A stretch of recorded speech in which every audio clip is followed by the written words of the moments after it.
Do you really think your beliefs about money are sharp? Or are they just stories you tell yourself so you can keep chasing heat and call it strategy? Number 7 is mistaking a bull run for skill. This is where people assume green candles mean they got smarter, not that the tide came in and lifted every junk raft on the water. It matters because you start sizing like a genius when you were just riding an air current. What goes wrong is simple. The market cools. The coin stops floating on vibes, and you're left holding something you never really understood. You blame timing, or the news, or whales, anything but the truth that your process was luck with branding. Here's what to do. Write down your entry rules and your exit rules in plain language, then trade small until those rules survive actual markets. If you can't explain why a setup is good without mentioning momentum adjectives or community hype, you don't have a setup.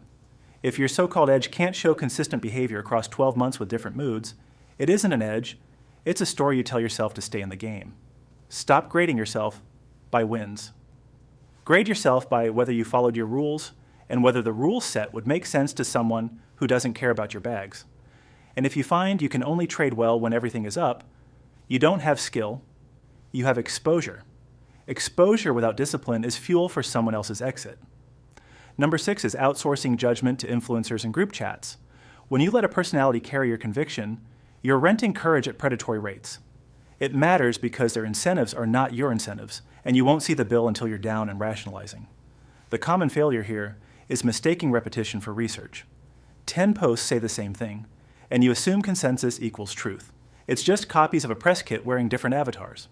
What to do?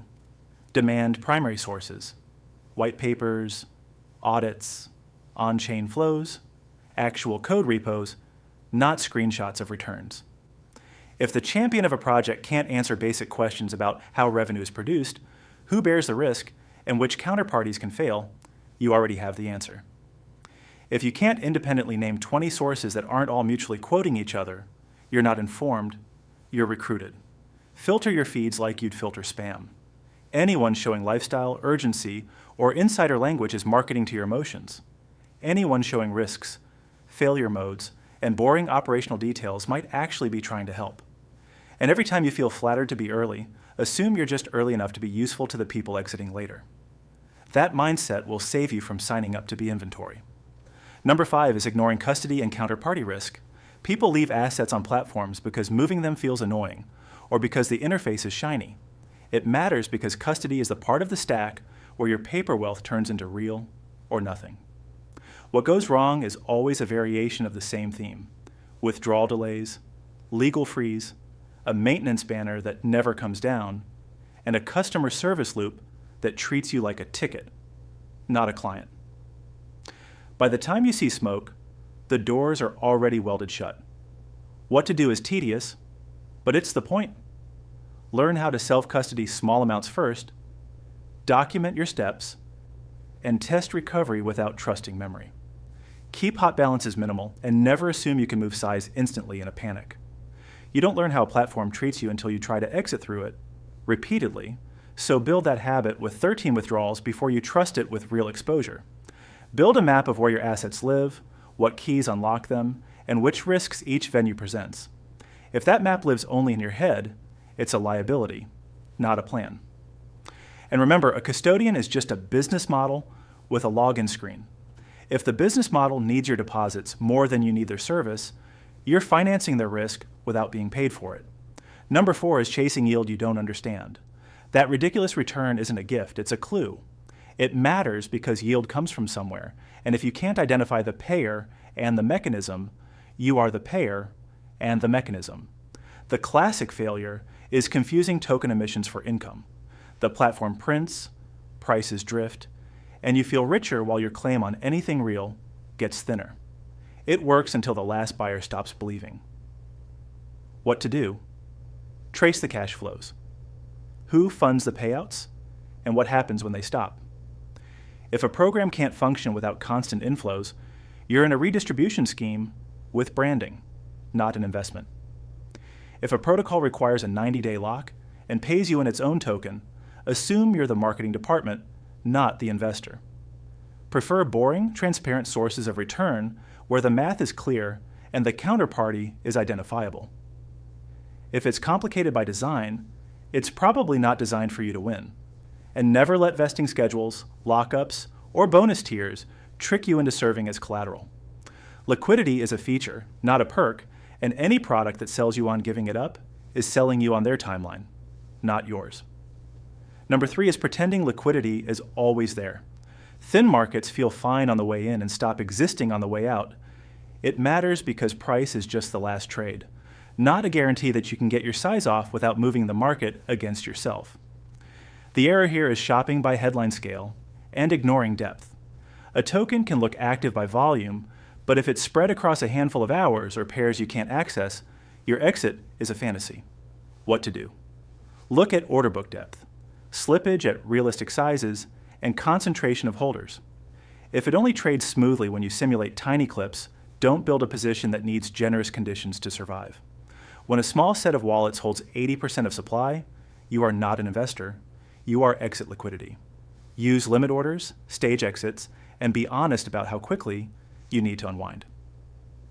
If you can't define your exit path on a quiet day, you won't have one on a loud day. And stop assuming you'll be the first to react. If your thesis depends on outrunning a crowd, your thesis is speed, not value. And that is not a plan you control. Number 2 is playing with leverage without a written risk framework.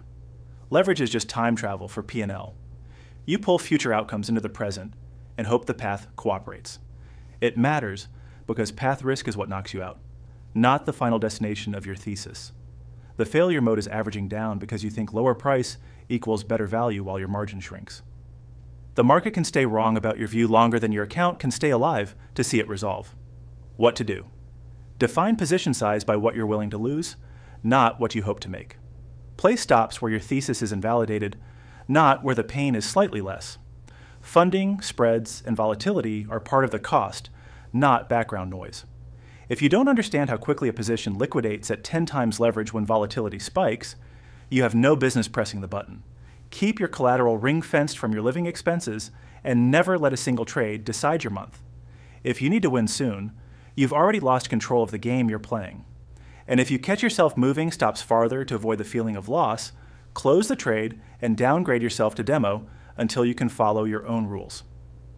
Discipline after damage is still damage. Number 1 is not having a rule-based plan that defines what game you're playing. People mash investing, speculation, and gambling into one blur, and then get surprised when none of the tools fit. It matters because mixed goals produce mixed actions and mixed outcomes. The failure here is building identity around coins, communities, or narratives. So every decision feels like betrayal or loyalty instead of math. That's how you end up holding the bag and calling it conviction. What to do? Write a short playbook. Define time horizon, allocation ranges, maximum loss per position, conditions that force an exit, and scenarios that pause all new risk. Make your defaults boring so you don't need heroics to survive. If you won't give yourself 40 minutes to write rules you can actually follow, you're not investing, you're reacting with a balance attached. Keep high-risk exposure as a satellite around a core that doesn't need headlines to justify itself. Review your plan on a schedule, not after a hit or a rush. If your behavior changes with your mood, fix the behavior before you add capital, and treat taxes, fees, and operational mistakes as part of your risk. Ignoring them doesn't make them vanish. It just delays the pain until you can't fix it cheaply. Here's the takeaway that actually changes outcomes. Stop asking what to buy and start deciding how you will act before, during, and after volatility. The asset is a detail. Your rules are the edge. Stop guessing. Write the rules. Follow them.